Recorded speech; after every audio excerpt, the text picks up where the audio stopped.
नमस्कार दोस्तों, मेरा नाम है मनीष कुमार सिंह और आप देख रहे हैं 4 PM महाराष्ट्र। दोस्तों, महाराष्ट्र से एक बहुत बड़ी खबर आ रही है और वो खबर जुड़ी है एनसीपी पार्टी से। जी हाँ, एनसीपी मतलब दोनों ही एनसीपी पार्टी से, जो अजित पवार की एनसीपी है और दूसरी जो शरद चंद्र पवार की एनसीपी है। जी हाँ, दोनों ही एनसीपी से बड़ी खबर आ रही है और बड़ी खबर यह है कि जो अजित पवार की नेतृत्व वाली जो एनसीपी है, उनके जो प्रदेश अध्यक्ष हैं सुनील तटकरे, उनकी तरफ से ये दावा किया गया है कि 4 जून के बाद जब रिजल्ट आ जाएंगे तो शरद चंद्र पवार की जो पार्टी है एनसीपी, उसमें से कई बड़े नेता जो है वो कांग्रेस में शामिल हो सकते हैं। ये बात कही गई है, ये दावा किया गया है सुनील तटकरे की तरफ से, जो कि अजीत पवार की एनसीपी के प्रदेश अध्यक्ष हैं। उनकी तरफ से ये बात कही गई है और साथ ही साथ उन्होंने आगे क्या कुछ कहा है मैं आपको बताता हूं। साथ ही साथ उन्होंने जो आगे बयान दिया उसमें ये भी कहा है कि अभी इसलिए नहीं जा रहे हैं क्योंकि जिस तरीके से महाराष्ट्र की राजनीति जिस मुहाने पे आके खड़ी है और जिस जो सिचुएशन बना हुआ है, ऐसे सिचुएशन में कांग्रेस जो है वो शरद पवार को नाराज नहीं करना चाह रही, इसीलिए वेट एंड वॉच की स्थिति में है। और जैसे ही 4 जून के बाद जब रिजल्ट आएंगे, सब कुछ क्लियर होगा कि किसकी सरकार बन रही है। इसके बाद कई बड़े नेता जो शरद पवार के एनसीपी में हैं, वो कांग्रेस का हाथ थाम सकते हैं और जो एनसीपी है शरद पवार की, उसका विलय भी जो है कांग्रेस में हो सकता है। इतने बड़े लेवल पे जो है वो पार्टी छोड़ने वाले नेता हैं। लेकिन इन सब के बीच ये दावों में कितना दम है, कितनी सच्चाई है, ये तो आने वाला वक्त बताएगा। लेकिन इसका जवाब जो है वो शरद चंद्र पवार की पार्टी की तरफ से उन्हीं के नेता जो है महेश ताप से, उनकी तरफ से दे दिया गया। महेश ताप से कह रहे हैं कि जो कुछ बात कही जा रही है सुनील तटकरे की तरफ से, ये बेबुनियाद है और हास्यास्पद है और कोई भी नेता कोई ऐसी कोई बात नहीं है कि जो पार्टी छोड़कर कांग्रेस में शामिल होना चाहता है। और इस बात का खंडन किया उन्होंने। और वहीं अगर मैं बात करूं सुनील तटकरे की, तो वो लगातार ये दावा कर रहे हैं कि ये सब कुछ होने वाला है चुनाव के बाद। आखिर ये सारी बातें जो हैं जस्ट रिजल्ट आने से पहले ही क्यों होने लगी? क्यों? क्या कोई ये दबाव बनाने की कोई राजनीति है? क्योंकि चुनाव तो हो चुके हैं, वोटिंग पर सब खास फर्क नहीं पड़ने वाला, वोटिंग भी समाप्त हो चुके हैं और रिजल्ट जो अब कैप्चर हो चुका है, जो रिजल्ट बंद हो चुका है डिब्बे में, वो तो बंद हो चुका है। तब फिर इस तरीके की बातें करना क्या आपस में जो है कमजोर, एक दूसरे को कमजोर करने की भी एक रणनीति हो सकती है? क्योंकि 4 जून के बाद जब रिजल्ट आएगा तो बहुत सारे जोड़ तोड़ की राजनीति होने वाली है, इसका अंदाजा सबको लग रहा है। यानी, और मैंने पहले भी कहा था कि महाराष्ट्र में पिक्चर अभी बाकी है, खत्म नहीं हुई है। वहीं दूसरी खबर में जो आपको बताने वाला था वो ये है कि अजीत पवार की जो एनसीपी है, उसमें से एक बड़ी खबर आ रही है कि छगन भुजबल वो नाराज चल रहे हैं। ऐसी खबर आ रही है कि छगन भुजबल बहुत बड़े नेता हैं और अजीत पवार की जो एनसीपी है उनके साथ में है, और ये बड़ी खबर है कि वो नाराज चल रहे हैं और उनकी नाराजगी की वजह जो है वो नासिक की सीट ना मिलना है।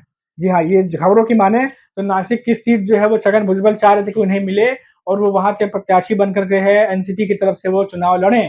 और अमित शाह और बीजेपी के कई सारे बड़े नेता जो है उन्हें आश्वासन भी दिया था, जो हम खबर पढ़ पा रहे हैं उसके हिसाब से आश्वासन दिया गया था कि उन्हें एनसीपी की तरफ से जो है नासिक की सीट दी जाएगी और वो चुनाव लड़ेंगे। लेकिन ऐसा कुछ भी हुआ नहीं और एकनाथ शिंदे की नेतृत्व वाली जो शिवसेना है उसकी झोली में नासिक की सीट जाके गिरी। और इसीलिए जो है एकनाथ शिंदे से जो है ऐसा माना जा रहा है कि वो नाराज भी चल रहे हैं। साथ ही साथ जो सहयोगी पार्टीज हैं उनसे भी वो नाराज चल रहे हैं। और क्योंकि अभी हमने कुछ दिनों पहले देखा कि जिस तरीके से छगन भुजबल ने आने वाले विधानसभा चुनाव में सीधा जो है उन्होंने कहा है कि 80 से 90 सीटों पर एनसीपी को चुनाव लड़ना चाहिए। और वहीं उसके बाद ही देवेंद्र फडणवीस का भी बयान आया, जहां उन्होंने कहा कि बीजेपी एक बड़ी पार्टी है महाराष्ट्र में और बीजेपी को सबसे ज्यादा सीटों पर जो है चुनाव लड़ना होगा और लड़ना चाहिए। तो अलायंस पार्टीज है दोनों, लेकिन दोनों के ही बयानों में विरोधाभास देखने को मिल रहा है और कोई भी सहयोगी पार्टी खुल करके ये नहीं कह रही है कि हाँ, एनसीपी को 80 से 90 सीटों पर विधानसभा चुनाव में लड़ने का मौका दिया जाएगा। लोकसभा सीटों की ही बात कर लें, जब लोकसभा सीटों का बंटवारा हो रहा था तब तमाम खींचतान चल रही थी और बीजेपी समेत जो उनकी सहयोगी पार्टियां हैं, एकनाथ शिंदे की नेतृत्व वाली शिवसेना हो चाहे फिर एनसीपी हो अजित पवार की, लगातार सीटों में कौन कितना सीट रखेगा इस पर बैठक ही चल रही थी। और अंत में बीजेपी की झोली में 8, एकनाथ शिंदे जो शिवसेना है, एकनाथ शिंदे के 15 और 5 गिरी जो है वो अजित पवार की एनसीपी में। तो अजित पवार की एनसीपी की झोली में वैसे भी कम सीटें जो है इस बार आई हुई हैं और ऊपर से विधानसभा चुनाव में जो छगन भुजबल कह रहे हैं कि ज्यादा से ज्यादा सीटें एनसीपी को मिलनी चाहिए, 80 से 90 सीटों पर लड़ा जाए, उसकी वकालत भी कोई करता जो है कोई बड़ा नेता नहीं दिखाई दे रहा है, ना ही उनकी पार्टी में, ना ही अलायंस में। तो ये तमाम घटनाएं जो घट रही हैं, इससे छगन भुजबल जो है वो नाराज चल रहे हैं और ऐसी खबरें हैं कि वो जो है पार्टी छोड़ सकते हैं और उनकी घर वापसी भी हो सकती है। घर वापसी यानी कि शरद चंद्र पवार की जो एनसीपी है उसमें वो जाकर के शामिल हो सकते हैं। अब सोचिए कि ये 2 एनसीपी हैं जो एक हुआ करती थी, उनके बीच में जब सब कुछ इतना कुछ चल रहा है, तो अभी 2 दलों वाली शिवसेना बाकी है और उसके बाद बीजेपी भी बाकी है और जो प्रकाश आंबेडकर की पार्टी है बहुजन आघाड़ी वो भी बाकी है। ऐसे कई सारे नेता पार्टियां बाकी हैं अभी भी, जो कि 4 जून के बाद उतार-चढ़ाव, जोड़-तोड़, ऊपर-नीचे सब कुछ देखने को मिलने वाला है महाराष्ट्र की राजनीति में। तो अभी जो कुछ भी मैं बता रहा हूँ, ये सिर्फ एक दूसरे पर दबाव बनाने की राजनीति समझ में आती है। साथ ही साथ इन बातों में अगर सच्चाई है तो कितनी सच्चाई है, क्योंकि सब कुछ घटनाक्रम जो है वो डिपेंड करता है 4 जून के रिजल्ट पे कि 4 जून को क्या रिजल्ट आने वाला है। और जो पार्टीज हैं, ना सिर्फ सत्ताधारी पार्टी बल्कि अपोजिशन और उनकी जो चाहे एनडीए गठबंधन की बात कर ले चाहे महायुति की बात कर ले, दोनों ही तरफ अगर देखा जाए तो महाराष्ट्र में एनडीए गठबंधन यानी कि कांग्रेस शरद पवार की जो एनसीपी है वो और यूबीटी ग्रुप भारी दिख रहा है एनडीए गठबंधन पर, बीजेपी पे भारी दिखाई दे रहा है। ज्यादा सीटें वो लेकर के आ रहे हैं, चाहे हम ग्राउंड लेवल पर लोगों की ओपिनियन की बात कर लें, चाहे एग्जिट पोल की बात कर लें। एग्जिट पोल में तो फिर भी ज्यादा सीटें दिखा दी गई हैं, लेकिन जो हमें इंफॉर्मेशन मिल रही है, जो हम रिपोर्ट देख रहे हैं, उसमें कम से कम 20 सीटों के आसपास ही एनडीए और एनडीए गठबंधन जो है वो सिमट रही है। ऐसे में जो एनडीए है वो काफी ज्यादा भारी दिखाई देता है महाराष्ट्र में, चाहे वो शरद चंद्र पवार की पार्टी हो, यूबीटी हो या फिर कांग्रेस हो। सभी के सभी 2019 के मुकाबले इस बार सब के सब जो है ज्यादा सीटें वो जीतने वाले हैं, ऐसा दिखाई दे रहा है। जिस तरह की ग्राउंड लेवल पे जिस तरह से माहौल बना हुआ है, और महाराष्ट्र में बीजेपी को बहुत ज्यादा दिक्कत होने वाली है। इसीलिए रिजल्ट आने से पहले पार्टियों के बीच में भी जो है आपसी घमासान देखने को मिल रहा है, जहां एक तरफ महायुति की गठबंधन वाली एनसीपी है अजित पवार वाली, वो दावा कर रही है कि एमवीए गठबंधन की जो एनसीपी है शरद पवार की, कि उसके नेता जो है वो कांग्रेस में शामिल हो जाएंगे 4 जून के बाद। वेट एंड वॉच में है कांग्रेस, वरना अभी ले लेती पार्टियों को, तमाम नेताओं को। शरद पवार को नाराज नहीं करना चाह रही, क्योंकि जो सिनेरियो है इसमें शरद पवार की मदद चाहिए उनको सरकार बनाने के लिए।